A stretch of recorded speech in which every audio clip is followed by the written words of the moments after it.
somebody stop me. Stop me, stop me. Somebody stop me. Stop me, stop me. Oh, somebody stop me. Lord, if I'm doing it wrong, then please stop me.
All right, Coach, first opened back in 2017. There's a look at the gleaming new Mercedes-Benz Stadium in downtown Atlanta. Nothing like the fanfare of introductions to an NFL game, and that was in evidence a moment ago.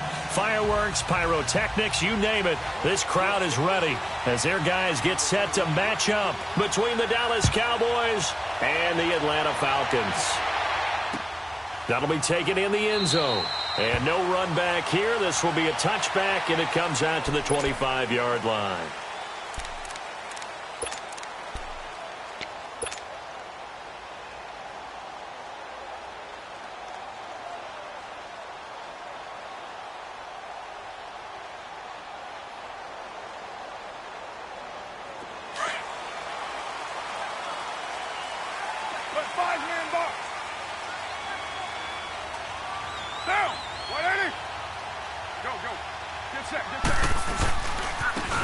Scott, his first carry. Oh, what a juke into space.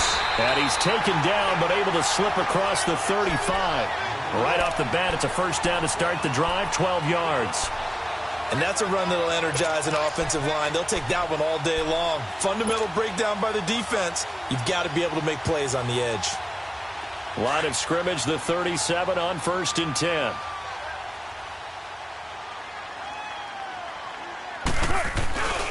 Running game working. They'll stick with it on first down. And able to get this one all the way up to about the 46-yard line. Just what you want on a first down run. Call it 8 yards. And it's 2nd and 2.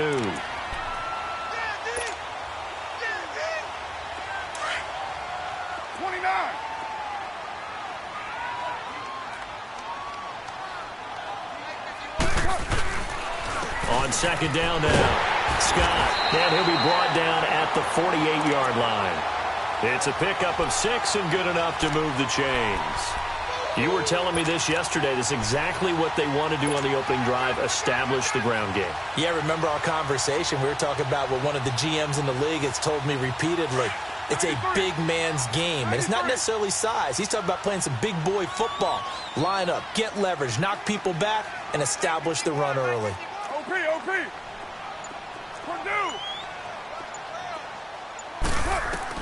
Carr now on first down. He'll get this one complete to Zay Jones. And he'll get it inside the 40 to the 39. Give him 9 there on the first down completion. Nothing fancy on first down, but a very consistent type of a play. Hit that slant.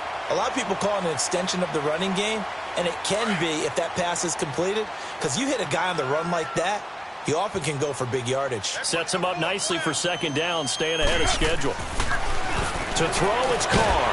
Over the middle, that's caught by Ridley. And the stop here will come at the 38-yard line. Only a gain of a yard, but that's all they needed, as that's going to move the chains.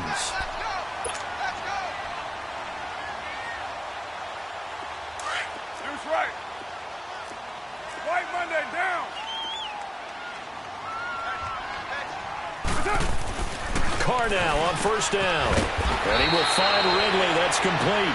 And he works it to the 30-yard line here, right at the 30. Give him 9 there on the first down completion. That was a nicely run slant route, and what the receiver's trying to do is make the defender think he's going upfield for a deeper route, and then breaks it off, usually after about 3 to 4 steps, and cuts towards the middle of the field. And now what he's trying to do is use his body to keep the defender away from the football and give the quarterback a really nice target. Sean Lee, the Pro Bowler, there for the tackle. It's been a 7-play opening drive, and this is 3rd and short.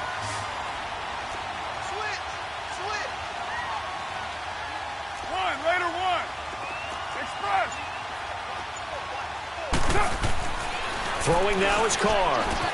And it's complete. Hooper. And inside the 20 before he's brought down. His first catch of the game, good for 11 and a first down. I don't think it's a surprise they're throwing the football early. We expected that. They told us they were going to come out firing, but 4 for 4 on the opening drive. They like that. They don't just like it, they love it, because now everyone gets locked in. Your confidence jumps up. Everyone's easy about what they're doing out there. And by the way, they're looking at the sidelines thinking to themselves and expressing, let's keep throwing it. We're doing pretty well. And here he'll get it down to the 7. That one good for 10 yards. And it'll be second and very short. The impressive opening drive continues, and just space being created by those guys up front. We're seeing this the same way, aren't we? We are seeing an offensive line, as this game gets started, as it starts to unfold, that they are dominating the line of scrimmage. On second down, Scott looking for a crease, can't find one. Stopped at the line of scrimmage. Not enough there for a first. No gain, as a matter of fact. And it leaves them at 3rd and 1.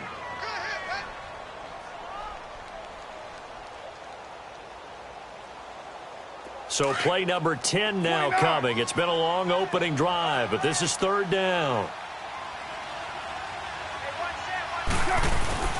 And they'll let their fullback try and push the pile. And he's able to pick up the first before he's brought down inside the 5 at the 4. Give him a gain of 4, able to convert, and that sets up 1st and goal now.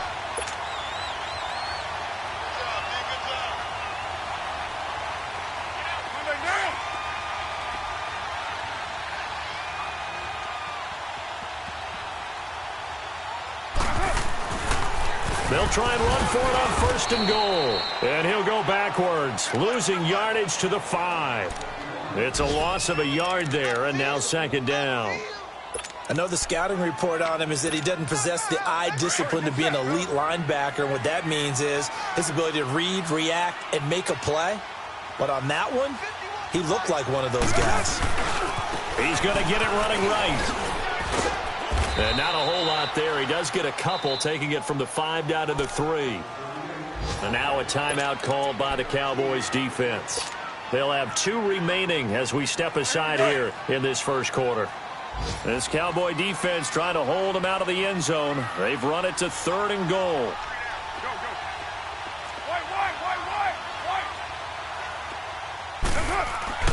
Now Carr. And he is going to go down. Back at the 11. 11-yard line. DeMarcus Lawrence in there to sack him, and that is 10 for him now on the year. And now the Cowboys are going to call another timeout. And that's their second charge timeout here in this first quarter. They're down to 1 remaining.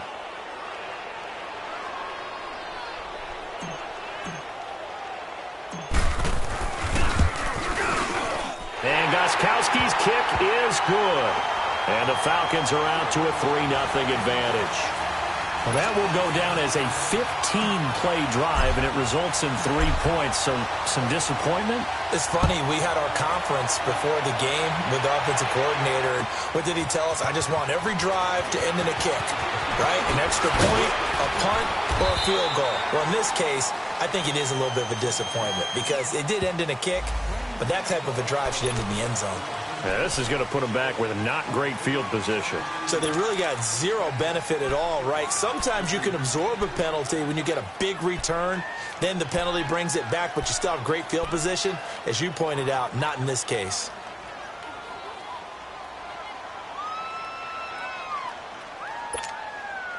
So the special teams penalty cost some yardage there as they come out on 1st and 10.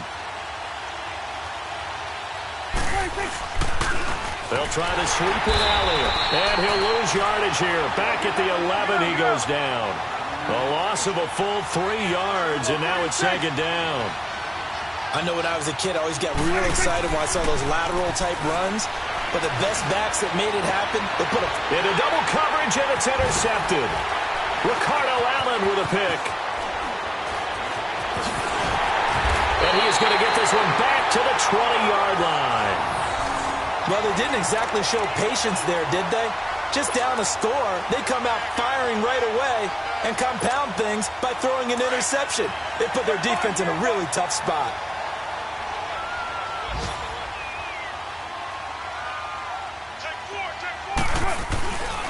They'll run on 1st down. Scott, and able to push his way forward here for a good little gain. Jalen Smith, the Notre Dame man, in on the tackle. Getting the sense, Charles, are going to put a big emphasis this afternoon on the run game. And why not? What we're seeing so far, it's working pretty well from them. And here's the best part. We always talk about the best performers do their job when the lights come on. I think he likes natural light best. And surprisingly, they take a knee. I have no idea why they would take a knee, but they take a knee. They haven't made much of this great starting field position they had. Here's 3rd and 6.